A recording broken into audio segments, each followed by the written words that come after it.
Alright, welcome back. This is Alters by Kronos. We're going over some Texas Old School here. This is the very last test match I had. So I'll leave that up for a second if you want to pause and look at it. We're going to walk to. First, we're going to watch the Four Horsemen intro.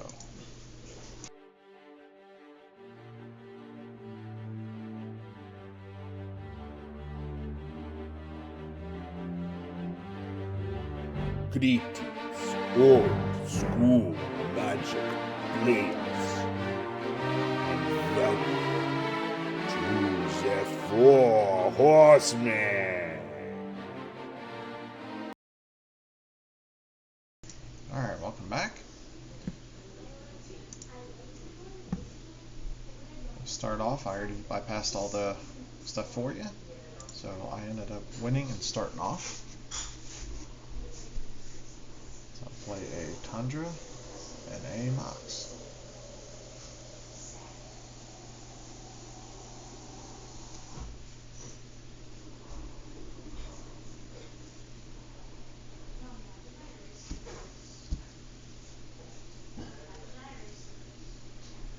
Badlands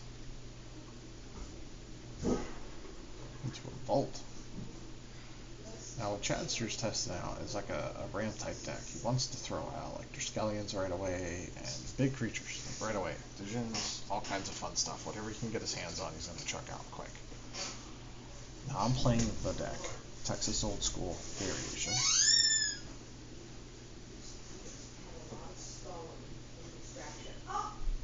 Let's see what happens here.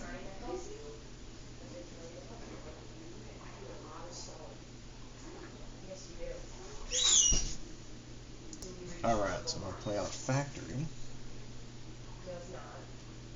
and pass a 5.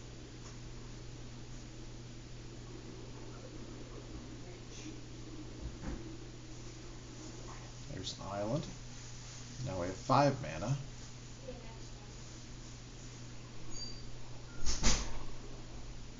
I see a Mahamodi. What else I see up there? Looks like he's missing his double blue. There's another Vault. I have a lot of control in my hand, as normal.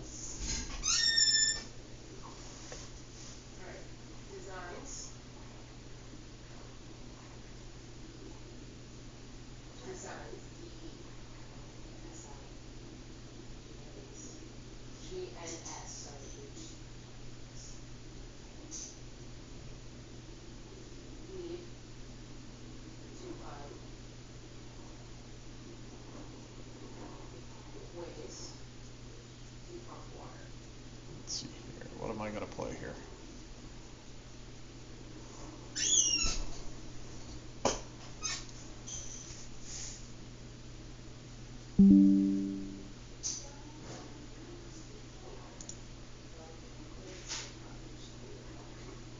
Alright, we had some discussions going on, so I passed through them for you. Talking about the format a little bit and the restrictions. Alright, there's an Underground Sea. Now I have double blue up. So now I can attack for 2. His red source is tapped.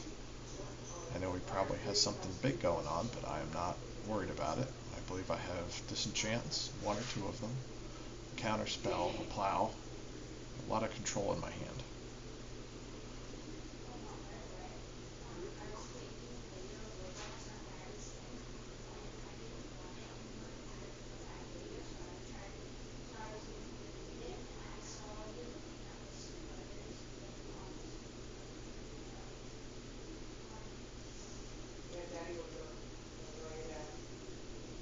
Quick pass.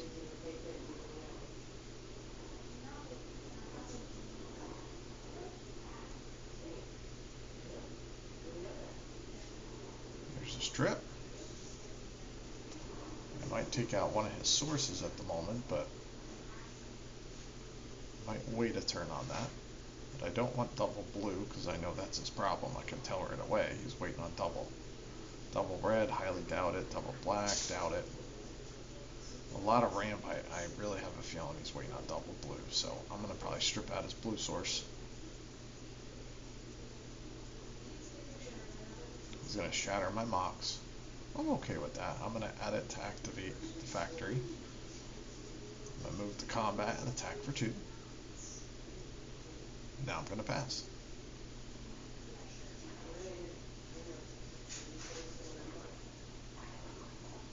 So I want to take out his red source because I wanted to attack with the factory. That was my thought process because I believe I had some good stuff in hand. I actually don't think I was stressing over the Mahamodis at all at the time in my head.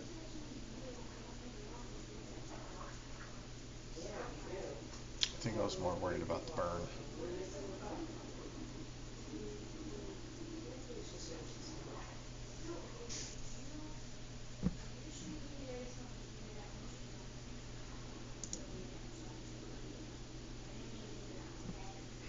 Alright, here's a quick disenchant.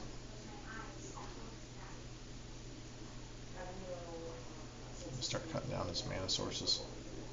Like I said, I had a plow in my hand, so I'm really not stressing it. Did not draw any mana. Put down a 3rd blue. Swing for 2.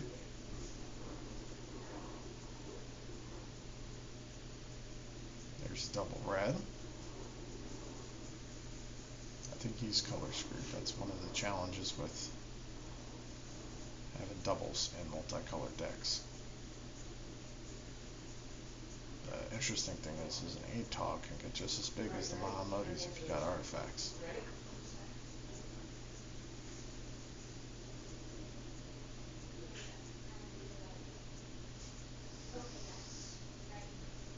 There's a pass. I think I had another disenchant in my hand already. So I was thinking about disenchanting the other vault to keep restricting them even further. I also had, there's an Ancestral Recall. So I'm going to draw 3. There's a flash counter, but I do have a counter spell, I believe. Yep.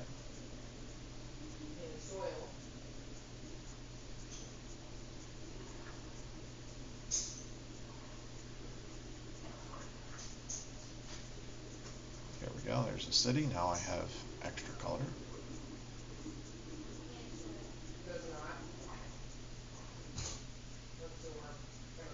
Take a burn, and I'm going to attack for 2. Oh, no, that's right, I'm a time walk. That's what I did. Went out of a tournament, I believe.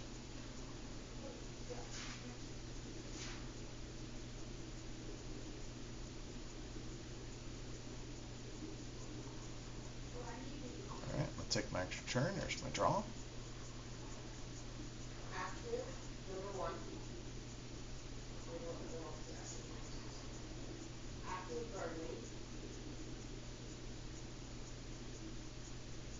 Yeah, there's the other disenchant. At this point, I'm just taking full control over everything. Take a damage. No, yeah. We'll tap that way. I'm going to recall.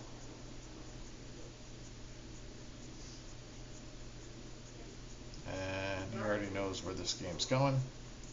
So I was showing him my hand. I was pretty much going to take out his entire hand with Amnesia and go from there. So let's go on game number 2. Alright, so we're back. I did not sideboard. Jatster did side a couple changes and make some changes in. He's trying to make the deck work a little bit. So there's 2 for a first turn Chaos Orb.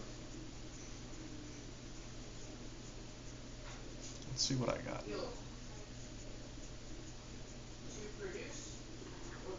Got that beautiful The Dude playmat. Love that thing.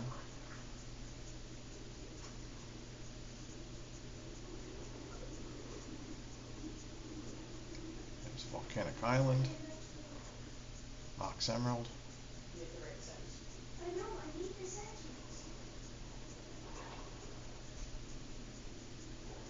Lotus. You see where this is going already. into a Chaos Orb, and I'm going to activate it with the extra 3rd mana on his orb. I'm just going to flip for practice here, but I already counted it. So there goes the orb. And I'm going to pass a 4.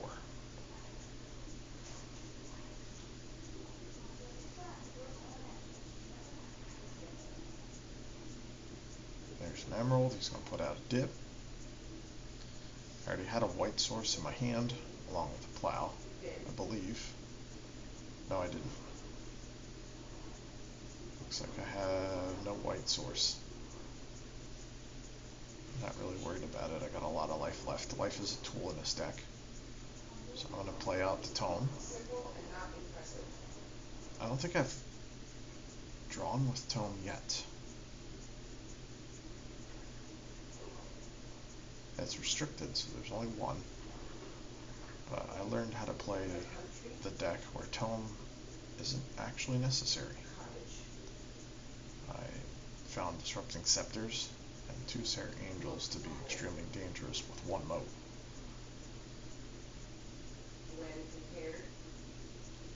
There's a strip.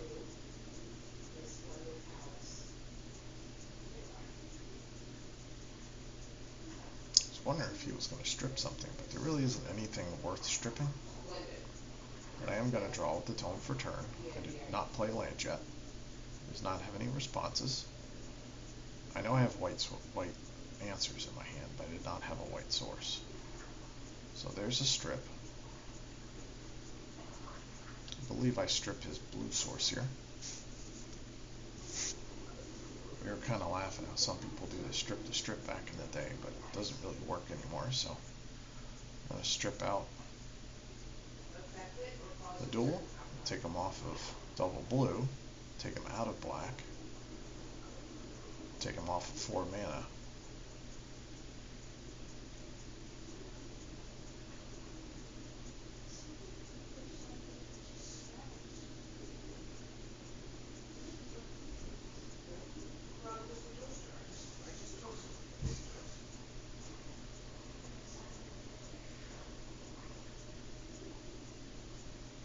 I think I kind of screwed him with mana source there, so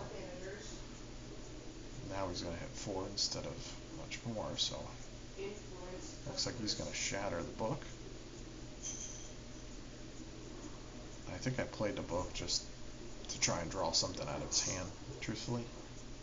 So we did play another creature and take him off of something. So I am going to take the dip damage, but I'm not stressing it. I have 3 cards left in hand. I was just pointing to him because he was asking. I thought he passed turn, but I was incorrect. I was just showing him what I have in there. Nothing fancy. And we're just going to talk about the amount of power and how the deck plays out here.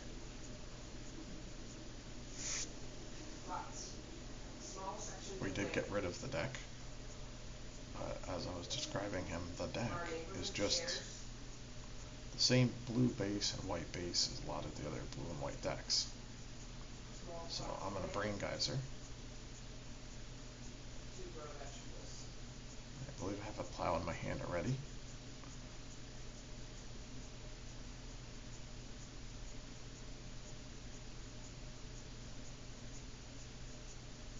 But I did draw a lot more control and a lot more answers to things in my hand.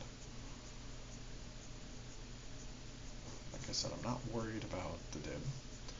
I do main deck a Mirror Universe in here.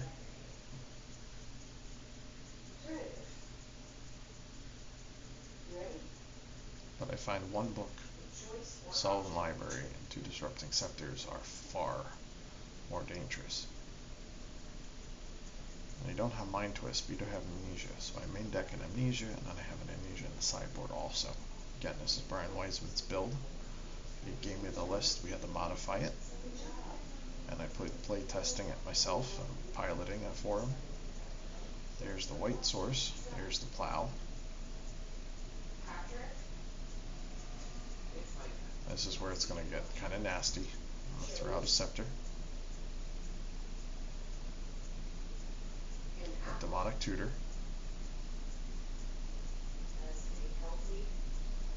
but I went for an Amnesia.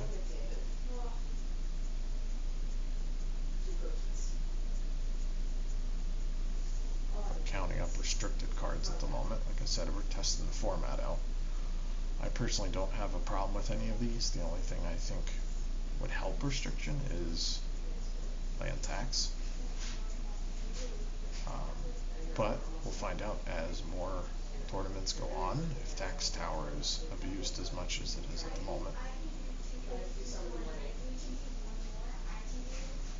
I don't have to show him, but because we're playing test games, I wanted to kind of run things through and explain it. If you don't have a counterspell, this is what's going to happen to you. And the thought process of this, and the way I was explaining it, is I'm going to Amnesia, even though he only has a couple cards in hand. I'll wipe whatever's in his hand out, and I'm going to Disrupting Scepter, so he's in top deck mode for the rest of the game. And I will sit there with counterspells, disenchants, and plows the whole game. End up casting a Serra Angel eventually and just killing him.